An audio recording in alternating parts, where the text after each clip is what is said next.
Cool. At some point, somebody just needs to tell me to start. What's going on, my peoples? GDOC 2020 is in full effect, and we want to thank you very much for giving us your support while we create this inclusive space for everyone to learn about and get involved in the gaming industry. So thank you very much for all of your support. Thank you for watching. Now, our next talk is going to be about the importance of being authentic. Now, when I play games, I like it when I can identify with the main character and their story and their background and everything like that. And so now this talk is going to focus specifically on how we can create authentic Black characters and experiences outside of their struggles and their pain of being Black.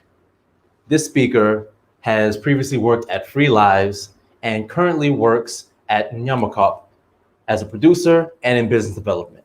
She was also the deputy director of South Africa's playful media festival, Playtopia. Now, in her free time, she likes to think about how to smash the patriarchy, topple capitalism, and about which Batman is the best Batman. And the answer to that is clearly Kevin Conroy from Batman, the animated series, hands down, no contest. So with that, let's have a warm welcome for Limpho Moeti. Hi, everyone. I've gotten such a great introduction already, but just a quick correction. It's which is the most kissable Batman?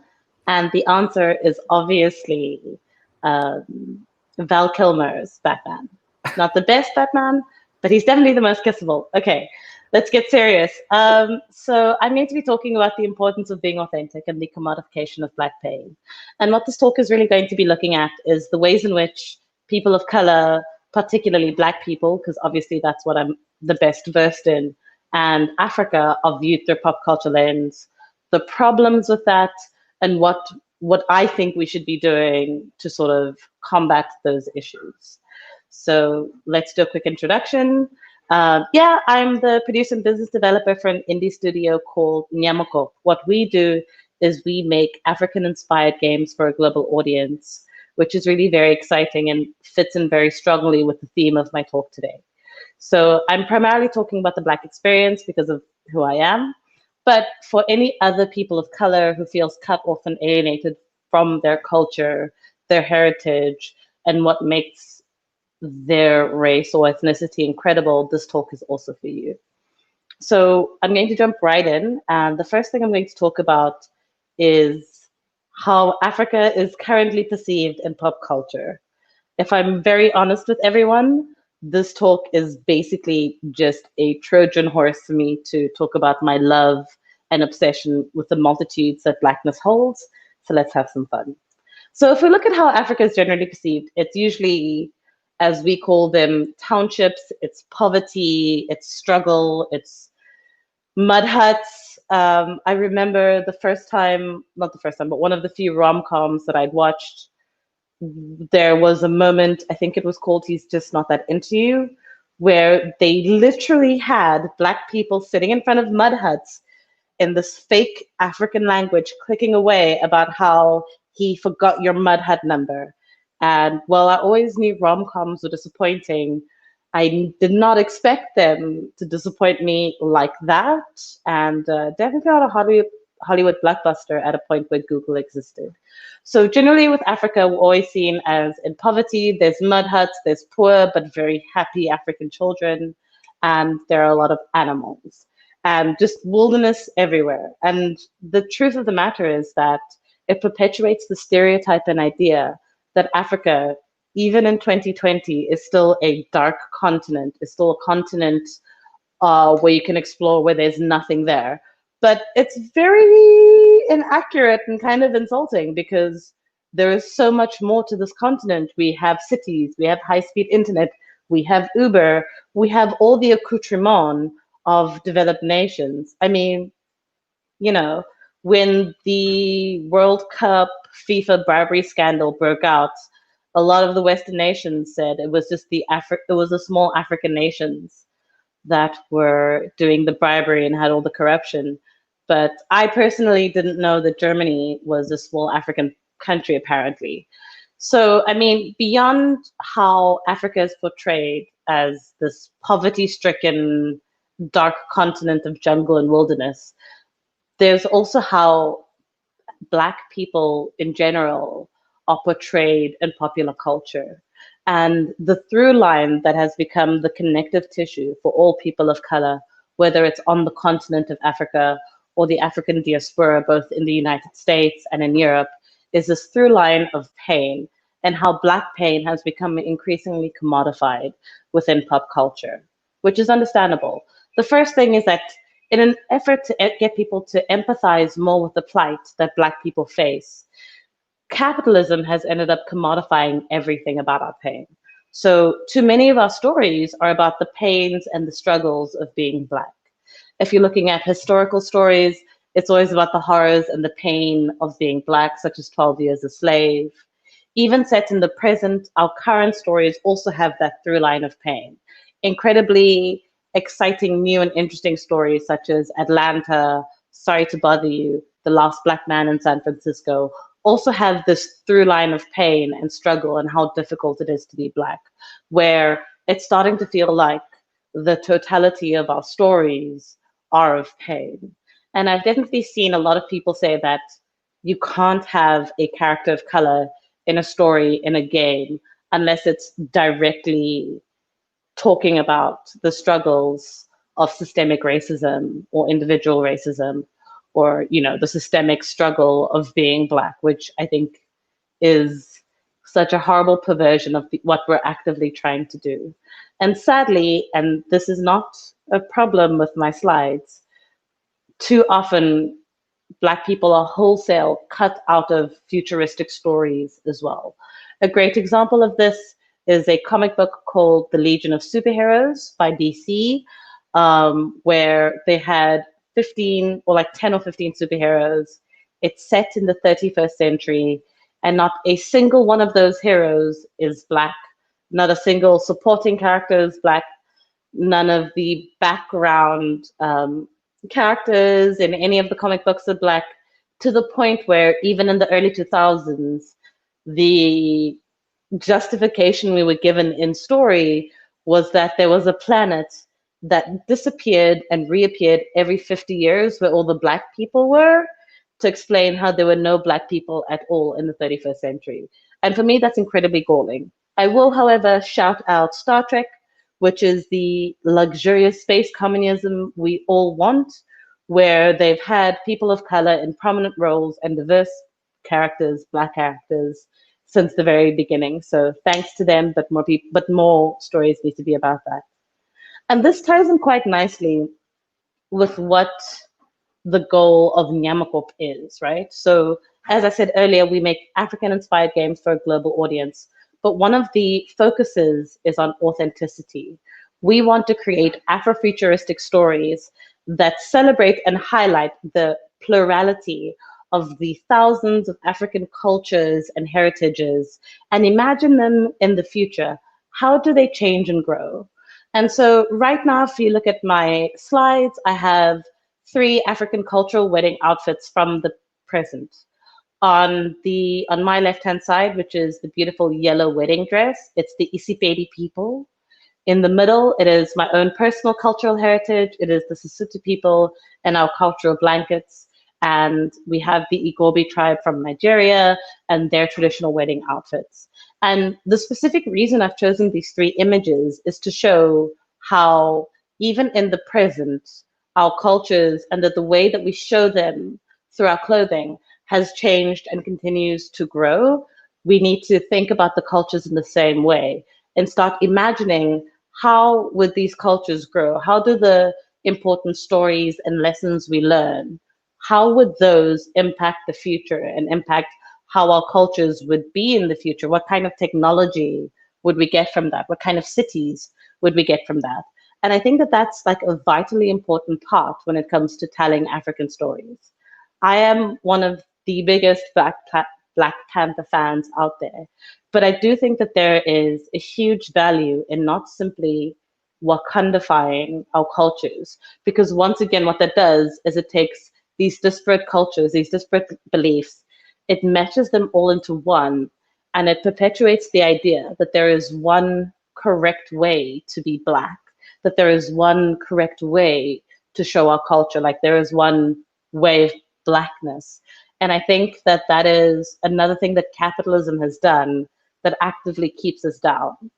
I am always haunted both by this image because it's incredible, you know, Black fantasy characters is my jam, but also by that incredible Toni Morrison quote, which is that the function, the very serious function of racism is distraction. It's to keep us from doing our work. It's to keep you explaining over and over again your reason for being. Someone says you have no language and you spend 20 years proving that you do. Someone says your head isn't shaped properly, so you have scientists working on the fact that it is. Someone says that you have no art, so you dredge that up. Someone says that you have no kingdom, so you dredge that up as well. And none of this is necessary because there will always be one more thing.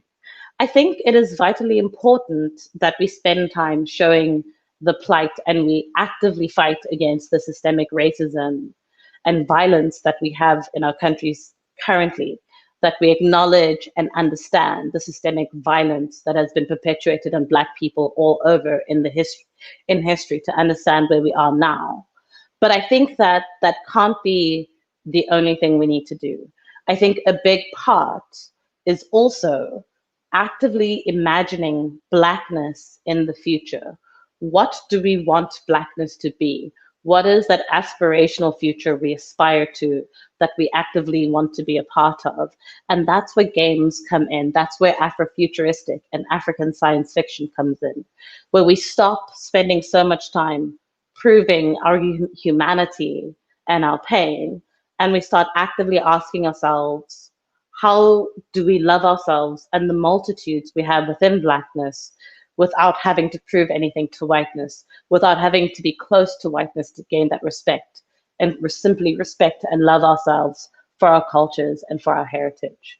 I am haunted by the multitudes that Blackness holds that is often not shown or acknowledged. So let's have a little fun going through that as well. So here we have a Black fantasy character. Here we have a Black goddess. We have a Black elf warrior, which I think is pretty incredible.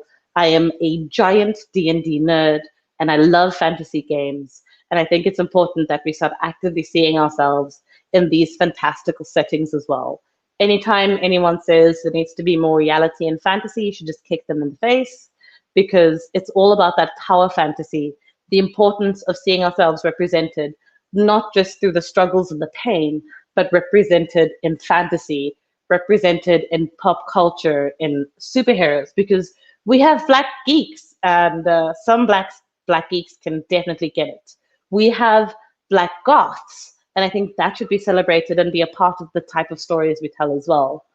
On the continent in Botswana, we have Black metalhead cowboys. That is a huge subculture down there. We have kawaii Lolita Black fans and women. And my personal favorite, we have the manic pixie Black girls. This woman is my style icon. We can and should not only think about our current structural issues that need to change, but also what does our future look like? What is the aspirational future we want?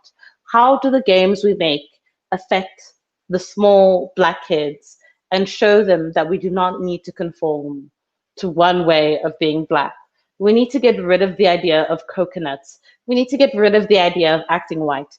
We need to get rid of the idea of shaming our culture and our ancestors who've paved the way for us and coming forward. And how can we take these incredible, beautiful things about our culture and our people and start putting them into our games? That's predominantly what we do at Nyamakop. And I think that that's what we as a society need to start doing and pushing back. I think the time has come where we stop being the side characters in our own stories. Green Book, and we become the protagonists and push to continue to tell our own stories. It's what everybody wants. People want new and exciting stories from different perspectives. Thank you so much. As our problematic Lord and Savior Beyonce has said, the next Bill Gates could be on Section 8 up in the projects. They could be in Ghana, they can be in South Africa, Nigeria, the South Side, or the Bronx. Let's make art that is unashamedly about our cultures and not our respectable closeness to whiteness, that is just unashamedly ourselves, unabashedly proud and loud and awesome. We can't be tied together just by the pain of our experiences of Blackness, but also the successes and the beauty inherent within ourselves. I've been Dimpho. Thank you so much. Please ask me questions. I'll be in the chats, responding, answering. Let's have a good discussion. Thank you so much.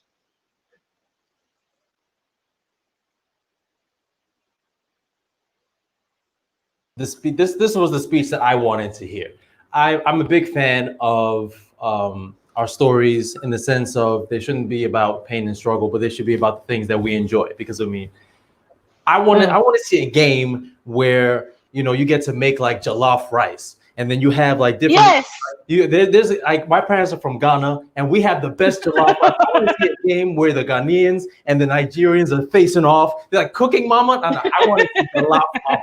That's what I'm talking about right now. So thank you, Dimpho. This is what it's about. You want games where you can identify with the characters, identify with with the things that they enjoy in life, and the way that they move through life. And so this was phenomenal.